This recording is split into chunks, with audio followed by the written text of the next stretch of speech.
Welcome to day 4. The last 3 days we've been talking about sequences. Today we're going to do a little bit more work with sequences, except now today we're going to do something called series. And a series is just adding up terms of a sequence. So when I say a series, it is a sum. So when we do S subscript n, it's the sum of the n number of terms in a sequence.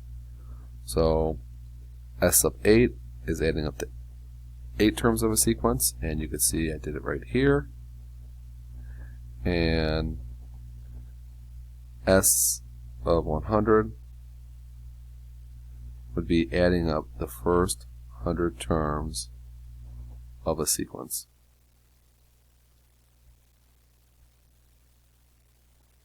Whatever you get. And we're going to be using our calculators a lot. So when I have the example, here's my sequence of numbers. This is my sequence A, and I want to find the third partial sum. I'm just adding up the first 3 terms of that sequence, and I get 15. The 6th partial sum means I'm adding up the first 6 terms of the sequence, and I can go to my calculator or try to do this in my head, and I get 66. So Carl Friedrich Gauss was a German mathematician born in the late 18th century, and he actually turned out to be a child prodigy. So if you hit Control plus click on this, and I'll put the link on the portal, I want you to watch about the first 5 minutes of this video. It's a fun little video. It tells a little story. It's a nice little cartoon video of what Carl Friedrich Gauss figured out when he was a child. And he figured out a quick way to find the sum of the numbers 1 through 100. His teacher gave the whole class an assignment, and they didn't have calculators back then. He had to do this on not even paper, chalkboard. And it took him about a minute. And the teacher was astounded by how quickly he could do this. He thought it was just he either cheated or he was faking it. So this is what he did. He did a very special grouping. Gauss saw that he could do 1 plus 100, 2 plus 99, ... 49 plus 52, and 50 plus 51. And he saw he had 50 groups, and each sum was equal to 101. And he said, well, that's very easy. You could just do this sum is just my 50 groups times 101. So he got a grand sum of 50/50. 5050, where this was the number of groups and this was each sum of the group, and he devised this little plan to add up numbers quickly. So he saw that the 50 groups, if 100 is an n, just unknown, he said there was n over 2 groups, and he saw that each sum, which was the first number, which was 1, plus the last number, n, and in this case was 100, and he came up with this formula. If you want to add up the numbers 1 through n, 1 through 100, 1 through 1000, 1 through 68, it was just n over 2 times the quantity 1 plus n. So for our example, let's add up the numbers 1 through 1000. So S of 1000 is equal to 1000 over 2, 1 plus 1000. It's 500 over 2. Can't even see. Where is my little eraser?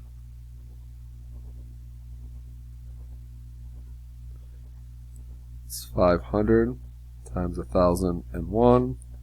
So my sum of 1 through 1000 is 500,000 500.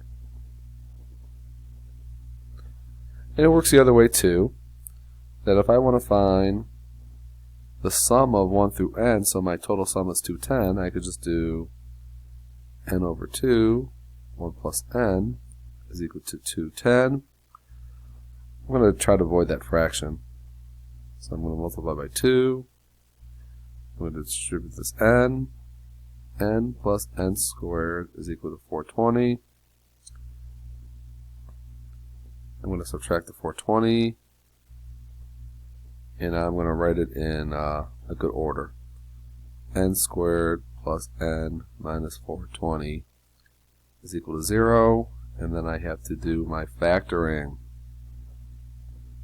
I need two numbers that multiply to 420 that are 1 apart from each other. And I'm going to say minus 20 and plus 21. So I have a solution of n equals 20. And then this other solution of n equals negative 21, which is impossible. Discrete math, we can't get that. So I get n equals 20. So the sum of 1 to 20 equals 210. So Gauss realized in his work that adding up the numbers, or 1, 2, 3, 4, 5, blah, blah, blah, blah, blah, is just an arithmetic sequence.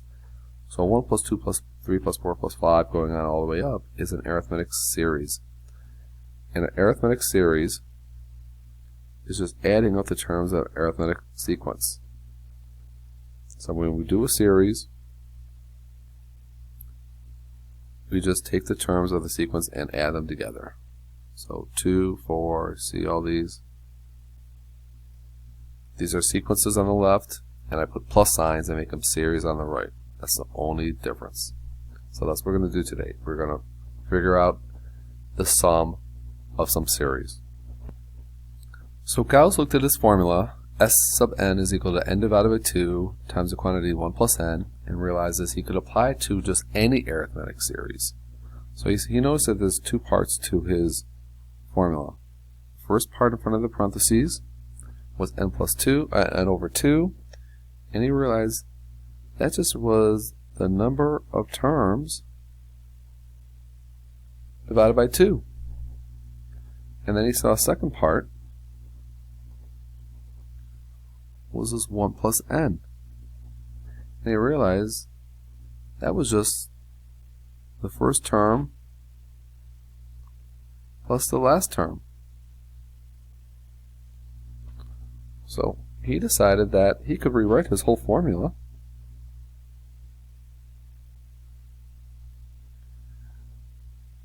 as this. His sum is equal still n over 2, but now instead of 1 plus n, it's first term plus the last term. Or better yet, move this over a little bit. S of n is equal to n over 2, a sub 1 plus a sub n, where n is the number of terms. A sub 1 stands for the first term, and a sub n stands for the last term. So basically, to do this sequence, let me box this up.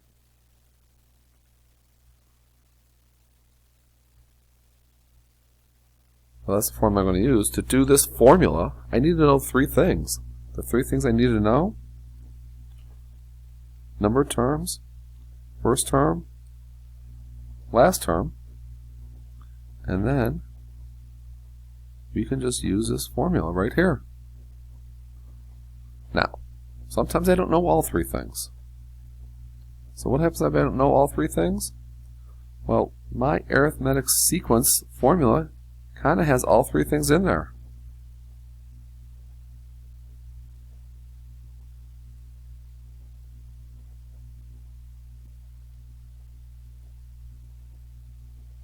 So if you don't know all three things, all three items, use that formula to figure out what you don't know. And we'll do some examples. So I want the sum of the first 20 even numbers. Well, I know my even numbers are 2, 4, 6, 8. Looks very arithmetic to me.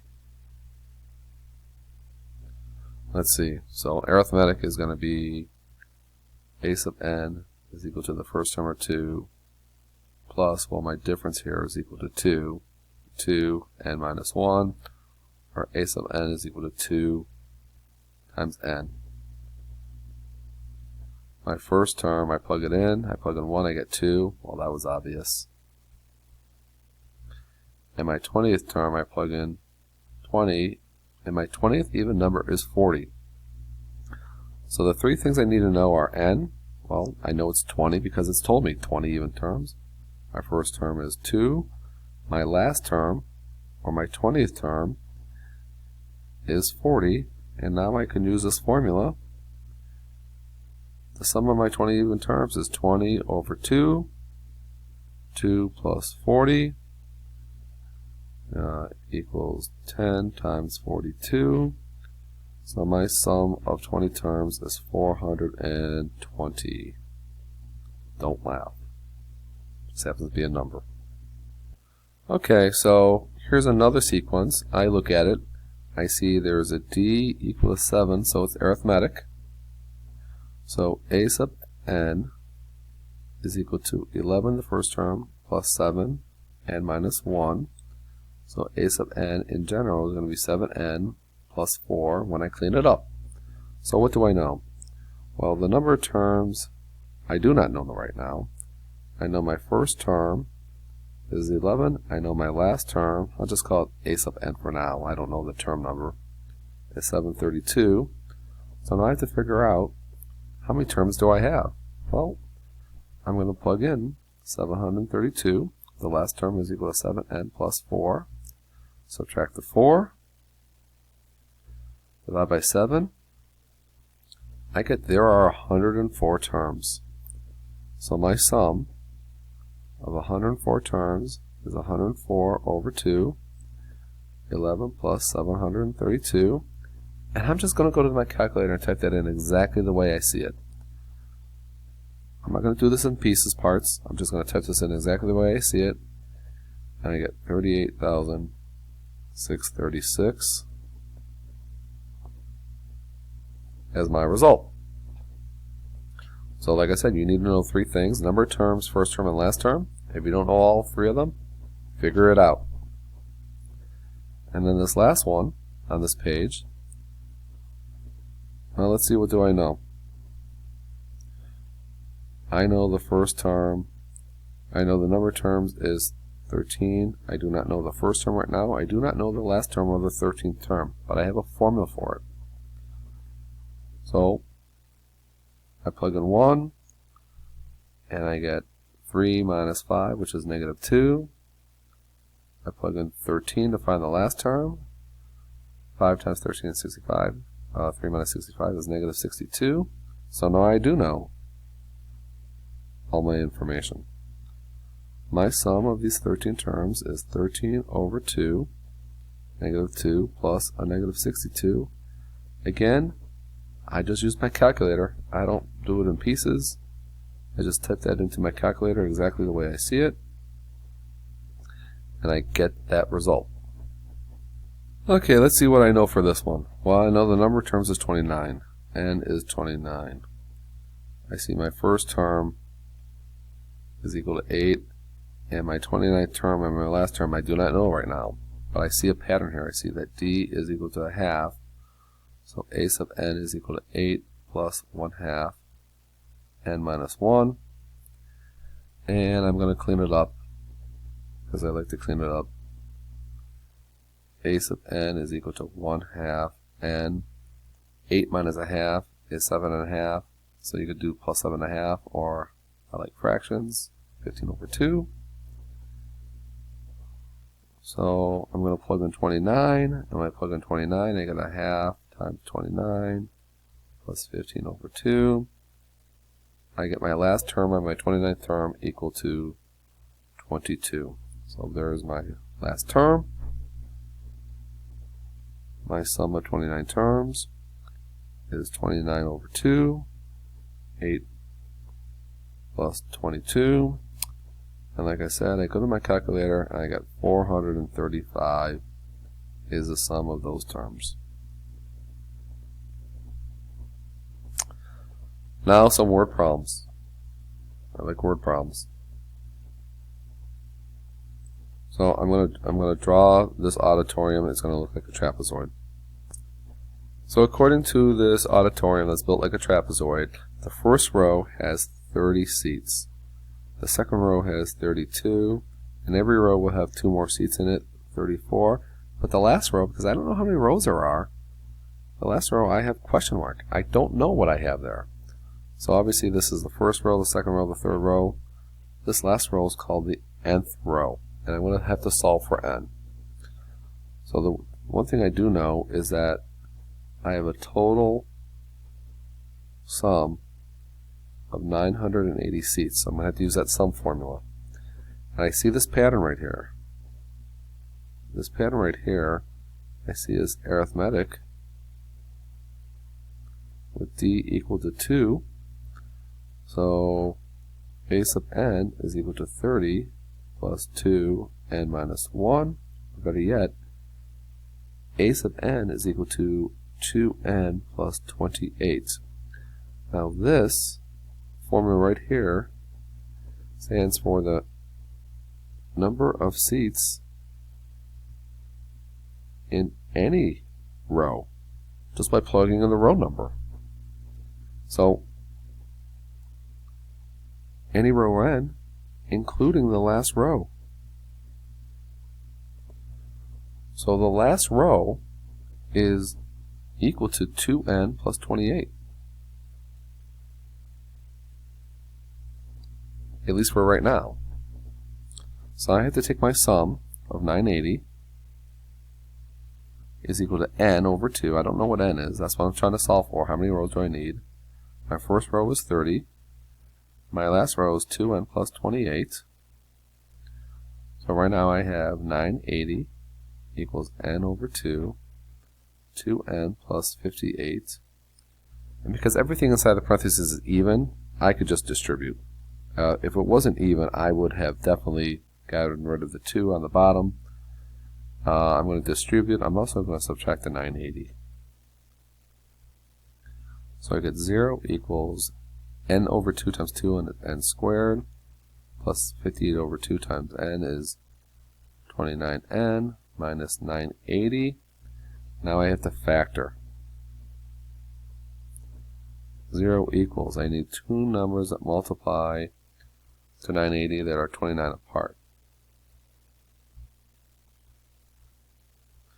And I want the number to be positive, so I want a positive 49 and a negative 20. And when I solve this, I get n equals 20 rows.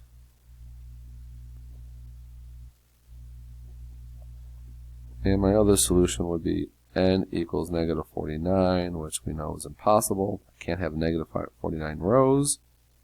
I'm going to check it. Let's check what we did.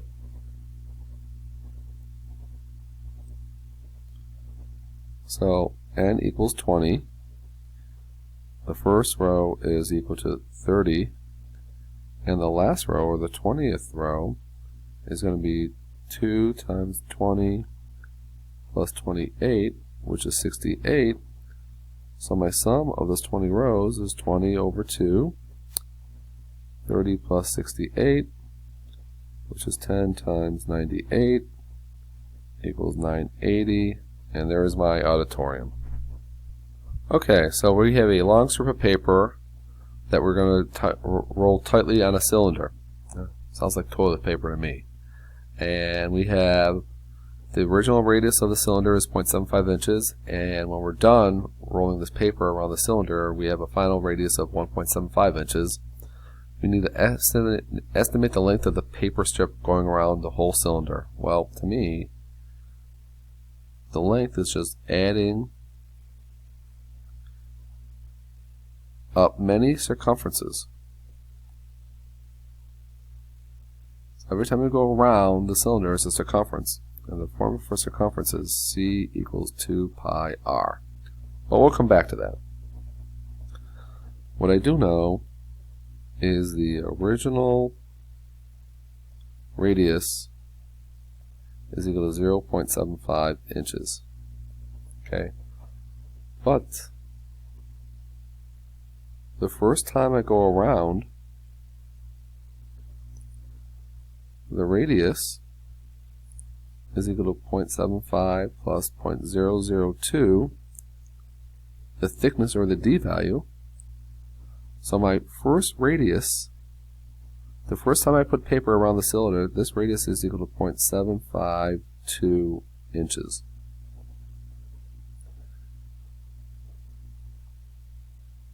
My last radius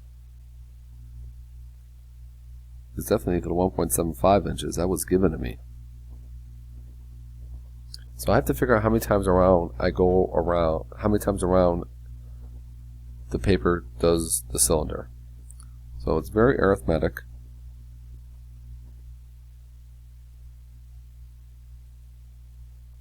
That a sub n is equal to the first radius, 0.752, plus the d of 0.002, n minus 1. If I clean this up, I get 0.002 n plus 0.750. And since my last radius is equal to 1.75, I can set up this equation, subtract that,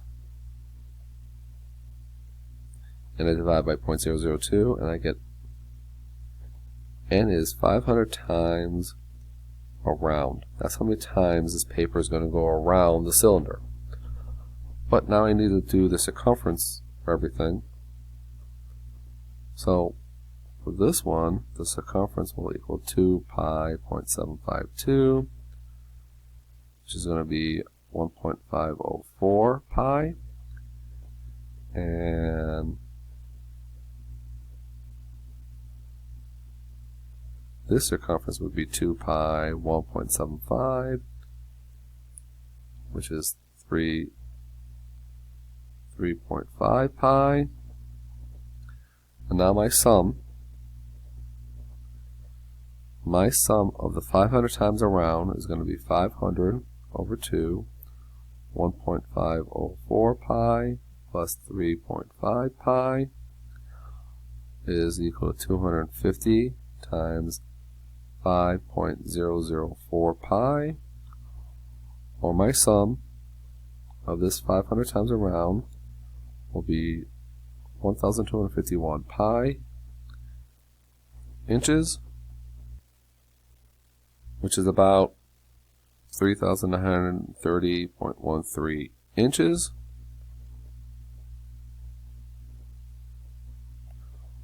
Or really, it is very, very close to 330 feet of paper around that cylinder.